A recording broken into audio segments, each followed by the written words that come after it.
صبح سے تو ہم سب کی لاشوں کو لے جا کر گنج شہیدہ میں رکھ رہے ہیں، کیا بات ہے؟ تو کہا آقا مجھے سکینہ سے شرم آتی ہے. پھر کہنے لگے کہ آقا میرا وقت قریب ہے، چاہتا ہوں کہ آپ کی آخری زیارت کر لوں. مجھے میری ماں کہتی تھی کہ عباس تم پیدا ہوئے تھے تو اس وقت تک آنکھیں نہیں کھولی تھی جب تک کہ امام حسین نے تم کو گودی میں نہیں لیا. تو اے آقا دنیا میں آنے کے بعد سب سے پہلے آپ کا چہرے انور کا میں نے دیدار کیا تھا، تو اب میں چاہتا ہوں کہ جاتے وقت آخری مرتبہ بھی آپ کا چہرہ انور میں دیکھ کر جاؤں. تو آپ نے فرمایا کہ کیا مشکل کیا اس میں؟ تو کہا کہ آقا میری ایک آنکھ میں تیر لگا ہے اور دوسری میں خون بھرا ہے. آقا حسین نے بھائی کی آنکھوں سے خون صاف کیا. عباس علمدار نے آنکھیں کھولی، دیکھا کہ ایمان کی آنکھوں سے آنسو بہ رہے ہیں، ایک ہاتھ سے کمر پکڑے. فرماتے ہیں کہ اللہ نے انتصار زہری، اے عباس اس وقت میں میری کمر ٹوٹ گئی ہے. پھر امام حسین نے فرمایا کہ عباس میری لیے تیری خواہش ہے. کہا آقا کیا ہے؟ کہا عباس میری حسرت رہ گئی کہ کبھی تم مجھ کو بھائی کہہ کر پکارو، ہمیشہ تم نے آقا کہہ کر پکارا ہے. عباس تڑپ گئے. کہا آقا میری ماں ام المؤمنین ہے، آپ کی تو والدہ سیدۃ النساء العالمین ہے. اتنا کہہ کر نظروں کو جھکا لیا. آقا حسین بےتابی سے بھائی کے اوپر جھک گئے، آنکھوں میں جھانک کر کہا عباس اے عباس. مگر عباس نے تو ہمیشہ کے واسطے نظریں جھکا لی. آقا حسین نے توحید مولا عباس کو وہاں چھوڑا، علم اٹھایا، سر جھکا ہوا چلے آتے ہیں. سکینہ نے دیکھا، سکینہ روتی ہوئی خیمے میں دوڑی، چلائی کہ پوپی زینب اور میرے چچا عباس شہید ہو گئے. بیویاں تڑپ اٹھی کہ اب ہماری آس ٹوٹ گئی، ارے اب ہماری چادریں چھینی جا رہی. کہو عباس علمدار کے اوپر رحمت اللہ، کہو قاتل پہ ان کے لعنت اللہ. اے عزادار علی اکبر کس زبان سے علی اکبر کی رخصتی بیان کروں؟ شب عاشور جناب عباس علمدار اور آقا حسین خیمہ کے باہر پہرے دے رہے تھے. رات میں دیکھتے ہیں کہ ہر بچے کی ماں خیموں میں اپنے اپنے بچوں کو سمجھا رہی ہے کہ بیٹا دیکھو کل حسین کی نصرت کا دن ہے، اے بیٹا ایسا نہ ہو پھر تم پیچھے رہ جاؤ، تم پیش قدمی کرنا. جب انہیں لیلا کے خیمے کے سامنے آئے تو دیکھتے ہیں کہ جناب علی اکبر بیٹھے ہوئے ہیں. ماں نے صندوق میں سے نیا لباس نکال کر اپنے ہاتھوں سے پہنایا ہے. ماں ہاتھ میں شمع جلا کر بیٹے کی صورت پر نظر جما کر دیکھ رہی ہے، دوسرے ہاتھ میں کنگھی ہے، اس سے ظلم سوار رہی ہے، آنکھوں سے آنسو جاری ہے. کہتی ہے کہ بیٹا کل گھمسان کا رن ہوگا، ایسی داد شجاعت دینا کہ تمہاری ماں کسی سے شرمندہ نہ ہو. اب جب عباس علمدار شہید ہو چکے تو آقا علی آقا حسین کے پاس آئے علی اکبر اور جنگ کی اجازت مانگی. حسین نے نہیں. اکبر علی اکبر روتے ہوئے ماں کے پاس آئے، کہا کہ اماں خدا کے واسطے مجھے اجازت دلا دو. لیلا کہتی کہ بیٹا پہلے بابا سے اجازت دو. کہا کہ میں گیا تھا لیکن بابا اجازت نہیں دیتے. فرماتے ہیں کہ جاؤ پہلے اپنی ماں اور پھوپھی سے اجازت لے آؤ. اب علی اکبر کہتے ہیں کہ اماں میری عزت تمہارے ہاتھ میں ہے. ارے پورا قافلہ جا چکا، اگر بابا جی میرے سامنے شہید ہو گئے تو میں نانا رسول اللہ کو کیا منہ دکھاؤں گا. ام لیلا نے اجازت دے دی، مگر اتنا کہہ دیا کہ بیٹا اپنی پھوپھی سے اجازت دے لو، انہوں نے تمہاری پرورش کی ہے، تمہارے ناز اٹھائے ہیں. آئے زینب تڑپ گئی.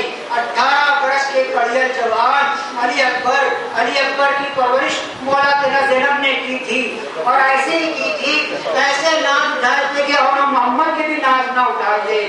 ارے کس کا فکر ہے کہ ایسے جوان کو جو صدی رسول کی ہے مرنے کی اجازت دے دی۔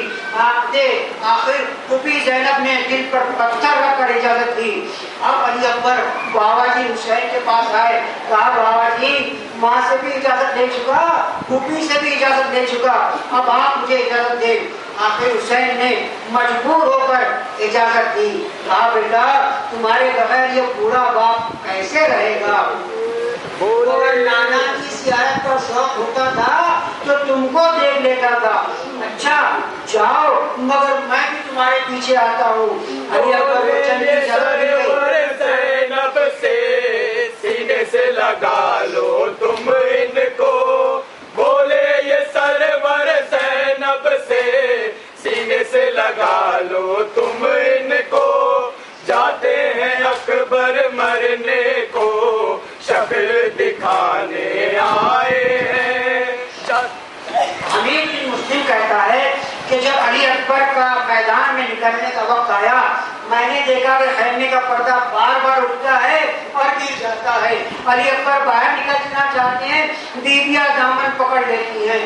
بہت دیر کے بعد علی اکبر خیمے سے باہر تشریف لائے، آپ گھوڑے پر سوار ہو کر آگے بڑھے، آپ کو پیچھے پیچھے کسی کے آنے کی آواز آئی، دیکھا کہ حسین آ رہے ہیں، گھوڑے سے کود پڑے، کہا اے بابا جی صاحب آپ صبر کرو، آپ صبر و رضا کے مالک ہو۔ حسین نے ایک سرد آہ بھری، کہا اے بیٹا علی اکبر اگر تم کو بھی تمہارے جیسا جوان بیٹا ہوتا تو تم کو خبر پڑتی کہ جوان بیٹے کا داغ کیا ہوتا ہے۔ خدا علی اکبر کے صدقے میں ہمارے جوانوں کی حفاظت کرنا۔ اب حسین نے آسمان کی طرف نگاہ کی، فرمایا خدا گواہ رہنا اب تیری بارگاہ میں ایسے فرزند کو بھیج رہا ہوں جو رفتار میں گفتار میں تیرے حبیب کی مشابہ ہے، پروردگار اس قربانی کو قبول کر۔ مالک لکھتا ہے کہ جب علی اکبر میدان میں آئے تو لوگوں کو رسول اللہ یاد آ گئے، منہ پھیر کر رونے لگے، مگر دین دیکھ چکے تھے۔ لڑائی شروع ہوئی، علی اکبر نے پہلوان طارق کو، اس کے لڑکے کو، اس کے بھائی کو اور خود طارق کو، ان سب کو بہت جلدی جہنم واصل کیا۔ ایک بڑا شامی پہلوان مقابلے پر آیا، وہ بھی جہنم واصل ہوا۔ اب تو فوج کو ہوا کہ سب ایک دم مل کر حملہ کر دو۔ چاروں طرف سے تلوار، نیزہ اور تیروں کے وار ہونے لگے۔ جناب حسین نے جناب علی اکبر کو دو دو ذرا پہنا دی۔ علی اکبر بھی شیر کی خطرناک ہو کر جھپٹے۔ تاریخ کہتی ہے کہ علی اکبر جہاں کا رخ کرتے وہاں کی فوج بھاگ جاتی، یہاں تک کہ فوج میں ابتری پھیل گئی۔ شہزادے نے دیکھا کہ میدان کربلا لاشوں سے بھر گیا ہے، گھوڑے کو پلٹا کر خیمے کی طرف آئے، کہا بابا جی صاحب بہت پیاس لگی ہے، اے اولاد والو ذرا اس بات کی بے کسی کا اندازہ لگاؤ جس بات کو زندگی کا یہ امید رہی کہ اس کا بیٹا اس سے کچھ مانگے۔ اب بیٹا باپ سے مانگنے آیا ہے، وہ بھی ایسے وقت میں کہ جب پانی تو کیا پانی کا نام و نشان بھی نہیں۔ فرمایا کہ بیٹا تیری زبان میری زبان میں دے دے۔ علی اکبر نے اپنی زبان حسین کی زبان میں دی، فوراً کھینچ لی، کہا کہ آقا اے بابا جی صاحب آپ کی زبان تو مجھ سے بھی زیادہ خشک ہے۔ اب حسین نے اپنی انگوٹھی اتاری، علی اکبر کے منہ میں دی اور کہا بیٹا علی اکبر اب تو تم کو نانا ہی کوثر پر سیراب کریں گے۔ علی اکبر سمجھ گئے کہ اب شہادت قریب ہے۔ علی اکبر نے دوبارہ گھوڑا فوج کی طرف موڑا اور دشمنوں نے علی اکبر کو لفے میں لے لیا۔ علی اکبر لڑتے لڑتے فوجوں میں گھس گئے۔ اب امام حسین کو علی اکبر نظر نہیں آتے۔ اچانک سنان ابن انس کا نیزہ علی اکبر کے سینے میں لگا۔ علی اکبر چڑک گئے، مگر غیرت کا وہ عالم تھا کہ روایت میں ہے کہ علی اکبر نے گھوڑے کے گلے میں بائیں ڈال دی اور گھوڑا ان کو لے کر لشکر میں دور تک چلا گیا۔ پھر ایک دردناک آواز حسین کے کان میں آئی کہ یا ابتا علیکم بن السلام۔ کربلا میں علی اکبر نے حسین کو نہیں بلایا، کیا کہا کہ آپ کو میرا سلام ہو۔ آپ خدا کسی باپ کو ایسا منظر نہ بتائے۔ اس آواز کو سنتے ہی حسین بے چینی سے میدان میں دوڑے۔ قاسم کی لاش پر عباس سنبھال کر لے کر گئے تھے۔ عباس کی لاش پر گئے تو علی اکبر سامنے تھے۔ اب علی اکبر کا استغاثہ سنا تو آنکھوں سے کچھ دکھائی نہیں دیتا، گرتے پڑتے میدان میں چلے، کہتے ہیں کہ بیٹا علی اکبر آواز دو، کہاں ہو؟ بڑی مشکل سے زخمی علی اکبر کے پاس پہنچے، دیکھا کہ علی اکبر نے ہاتھ سینے پر رکھا ہے، ایک پیر کھینچتے ہیں پھر پھیلا دیتے ہیں، فرمایا سینے پر ہاتھ کیوں رکھا ہے؟ علی اکبر نے ہاتھ ہٹا کر بتایا کہ سینے میں پرچی لگی ہے۔ حسین نے علی اکبر کا سر کربلا کی چلتی ریت پر رکھ دیا، چھپ کر پرچی کا پھڑ پکڑا، کھینچنے لگے، کھینچتے کھینچتے علی اکبر کا جسم بھی زمین پر سے اوپر اٹھ گیا، پرچی نہ نکلی۔ اے اولاد والو، ذرا اس منظر کو اپنی آنکھوں میں کھینچو کہ پورے باپ کے سامنے کڑیے جوان بیٹا ایڑیاں رگڑ رہا ہے، نیچے کربلا کی چلتی ریت ہے۔ آئے آئے حسین نے چاروں طرف دیکھا، آسمان کی طرف دیکھا، اپنی تنہائی کو دیکھا، علی اکبر کے گہرے زخم کو دیکھا، پرچی کے ٹوٹے ہوئے پر کی طرف نگاہ کی، حسین کی مدد کے لیے کوئی موجود نہیں۔ علی اکبر پیر کھینچ رہے ہیں، تکلیف کا عالم ہے، بوڑھے باپ سے جوان فرزند کی بے قدری برداشت نہیں ہوئی۔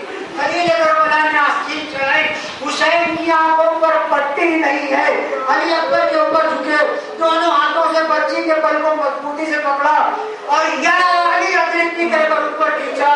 3 شاخ والی پرچی سینے سے نکل تو آئی مگر اس کے ساتھ ساتھ علی اکبر کا دیکھ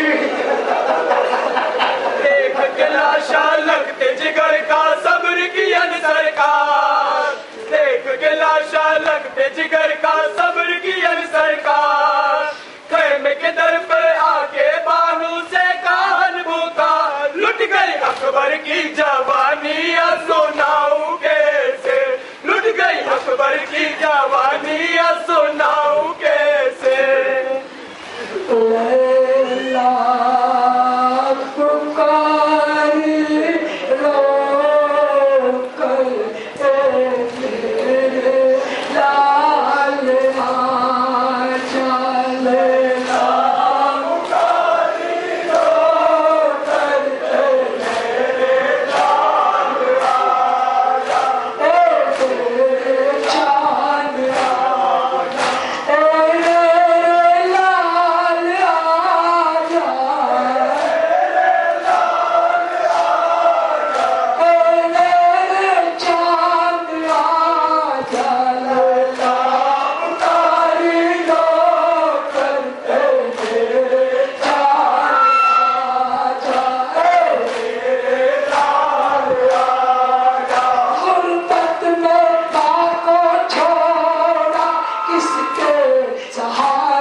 کہ جب امام حسین کے سب اصحاب عزیز و اقارب شہید ہو چکے اور آپ اکیلے رہ گئے تو میدان میں آ کر ایک بلند مقام پر کھڑے رہے اور استغاثہ بلند کیا کہ حل من ناصر ینصرنا حل من مغیث یغیثنا، ہے کوئی کہ میری مدد کرے، ہے کوئی کہ میری فریاد کو پہنچے، خدا مصیبت کے وقت میں کسی کو تنہا نہ چھوڑے۔ آقا حسین بے یار و مددگار ہیں، چاروں طرف سے تلواریں چمک رہی ہیں، نیزے بلند ہیں۔ حسین کا استغاثہ سن کر میدان کربلا میں حسین کے شہداء کے لاشیں تڑپنے لگے، اتنے میں خیمے میں کوہرام مچ گیا، بیویوں کے رونے کا شور بلند ہوا۔ حسین خیمے کی طرف دوڑے، در خیمہ پر فضا پریشان ملی، کہا آقا میں آپ کو بلانے چلی تھی، علی اصغر کی حالت خیر ہے۔ آپ کا استغاثہ سن کر علی اکبر نے اپنے آپ کو جھولے سے گرا دیا ہے۔ حسین خیمے میں داخل ہوئے، دیکھتے ہیں کہ رباب علی اصغر کو سینے سے لگا کر رو رہی ہیں۔ جب سے کہا کہ جب سے علی اصغر نے استغاثہ سنا ہے بے قرار ہیں، کسی طرح چپ نہیں ہوتے۔ حسین نے فرمایا کہ لاؤ علی اصغر کو مجھے دے دو، میں اسے پانی پلانے لے جاتا ہوں۔ رباب نے علی اصغر کو حسین کی گود میں دیا، پھر واپس لے لیا، کہا ابھی میں لے کر آتی ہوں دوبارہ۔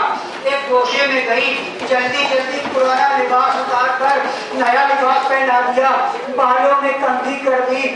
ماں کی مامتا ہے، پسند پہلی مرتبہ بڑے کام کے واسطے جاتا ہے، بنا سوار کر بھیجنا چاہتی ہے۔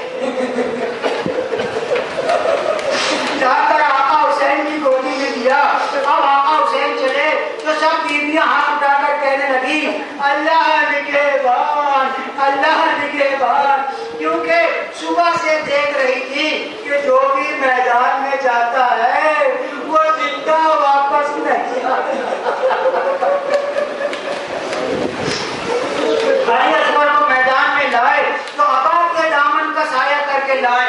لشکر میں کسی کو خبر نہیں کہ حسین کیا لا رہے ہیں، کوئی کہتا ہے کہ انبیاء کے تبرکات لا رہے ہیں، کوئی کہتا ہے کہ قرآن لا رہے ہیں۔ اب حسین کی بلندی پر آئے، عبا کا دامن ہٹایا، فرمایا اے لوگو ہم تمہارے مہمان ہیں، یہ علی اصغر ہے، اگر تمہاری نظر میں ہمارا قصور ہے تو یہ علی اصغر تو بے قصور ہے، اس کو پانی پلا دو، اور اگر تم کو یہ گمان ہے کہ علی اصغر کے بہانے سے ہم پانی پلیں گے تو لو میں یہ علی اصغر کو کربلا کی ریتی پر لٹا دیتا ہوں، تم آ کر اس کو پانی پلا دو۔ آپ نے علی اصغر کو جلتی ریت پر لٹا دیا، دیکھا کہ کوئی آ نہیں رہا ہے پانی پلانے کو، جلتی ریت تھی، باپ کی پجری شفقت مجبور ہوئی، دوڑ کر علی اصغر کو گودی میں لیا۔ اب کہا کہ بیٹا تم حجت خدا کے حجت ہو، اپنی حجت تمام کرو۔ علی اصغر نے باپ کا فرمان سنا، علی اصغر نے اپنے ہونٹ کھولے اور سوکھی زبان اپنے ہونٹوں پر گرائی، باڈی میں ہلچل مچ گئی، لوگ منہ پھیر کر رونے لگے، ارے خدا تمہارے اور مومنین کے بچوں کو علی اصغر کے صدقے تو بہن میں پڑا کرے، بچوں میں والدین کی آنکھوں کو ٹھنڈی کرے۔ ارے بے شک ایسوں کے سبب ہماری گودیاں آباد ہے۔ یہ ماجرا دیکھ کر ابن سعد گھبرا گیا، حرملہ سے کہا کہ حرملہ جلدی کر امام حسین کے کلام کو قطع کر۔ حرملہ نے فوراً 3 پھل کا تیر نکالا، 7000 کے لشکر کا سردار تھا، 7000 کا رسالہ تھا۔ عرب میں دستور یہ تھا کہ جس کا تیر لوہے کی ایک چادر کو پار کر لے وہ 1000 کے رسالے کا سردار بنتا تھا، 2 چادر کو پار کر لے 2000 رسالے کا سردار بنتا تھا، یہ 7000 کے رسالے کا سردار تھا۔ اصغر کو لائے شاہ تو بولے کہ حرملہ، اصغر کو لائے شاہ تو بولے کہ حرملہ، اب میرے پاس اس بھی چھوٹا گلا نہیں، اب میرے پاس اس بھی چھوٹا گلا نہیں۔ ابن سعد چلایا کہ کیا کرتا